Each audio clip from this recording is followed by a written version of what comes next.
Okay, so I'm going to do 2 examples from your Picture Perfect trigonometry assessment for those of y'all that were absent. So the first thing we need to do is make sure we go through the directions. It says you will graph all 8 trig equations on the given grids, observing the restricted domains. The restricted domains are up here in the brackets, and we're going to graph all 8 in pencil. We're going to make solid or darkened lines where your restricted domain are.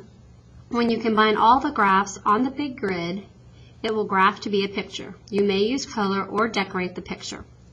Okay, so here is our first trig equation. It says y equals 2 sine pi over 8x plus 9 with the restricted domain between 0 and 7. The first thing that I had suggested in class that you do for each one of these problems is write down the amplitude, the b, the h, the k, and so on.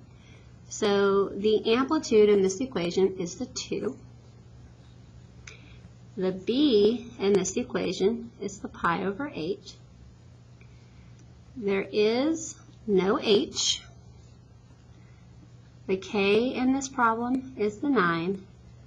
And the period is 2 pi divided by pi over 8, which ends up being 16. Okay, so what we're going to do is we're going to notice that it's a sine graph. And all sine graphs, we know, start on the axis of wave. And then they go up to the max, back to the axis of wave, down to the minimum, and back to the axis of wave. So I'm going to go ahead and label my x-axis from 0 all the way out to 16 units. So 1, 2, 3, 4, 5, 6, 7, 8, 9, 10, 11, 12, 13, 14, 15, 16. And the graphs are really light, so you're going to have to go mark them according to whatever works for you. That made it worse. Okay. And then we said when we were graphing on the x, we're going to half it, half it, half it.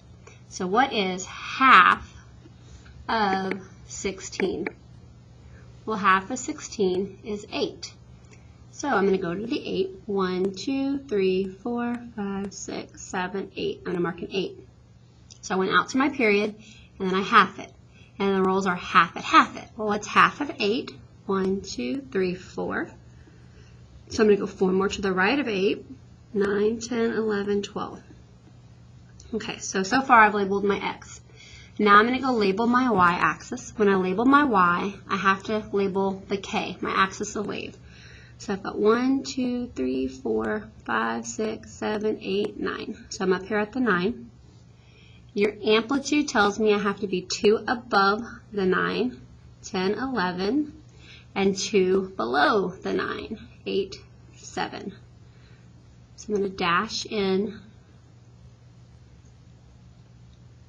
my axis of wave. Okay, now what I'm going to do is I'm going to follow my rules for sine. The rules for sine, because there is no shift left or right, says I'm going to start on the axis of wave on the 0. So my very first point is going to be at 0, 9. Then I'm going to hit the maximum. So at the next mark, which is 4, I'm going to go all the way up to my max. So I have a point at 4, 11. My next point at the 8 is going to take me back to the axis of wave. So 8, 9.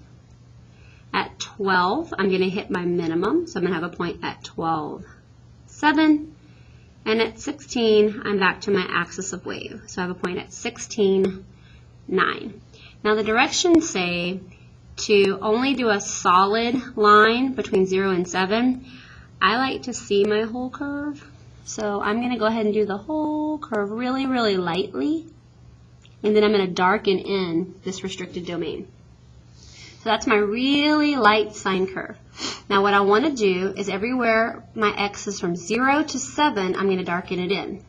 So at 0, I'm all the way up here at 9. And at 7, it looks like I'm at 10. So I'm going to darken in just this section of the graph. And in this section, I happen to have 3 points. Now what I'm going to do is I'm going to go to my big grid. This is on another sheet of paper. Okay, and we're going to take this piece and put it on my big grid. Before I can put it on the big grid, I have to have labeled my x-axis. So I'll go 0, 1, 2, 3, 4, 5, 6, 7, 8, 9, 10, 11, 12, 13, 14, 15, 16, 17, and 18. So there's my x-axis all the way to 18. I'm going to do the same thing to the y, go up as high as it can go. So it goes 1, 2, 3, 4, 5, 6, 7, 8, 9, 10, 11, 12, 13, 14, and 15. Okay, so now what I'm going to do is just take these 3 points that I darkened in and put them on my big graph. So this first point we want to put on there is 0, 9. So I'm going to go down here to the 0 and all the way up to 9 and put a point. The second point I had right here in this interval was at 4, 11. So at 4, 11, I'm going to have my second point.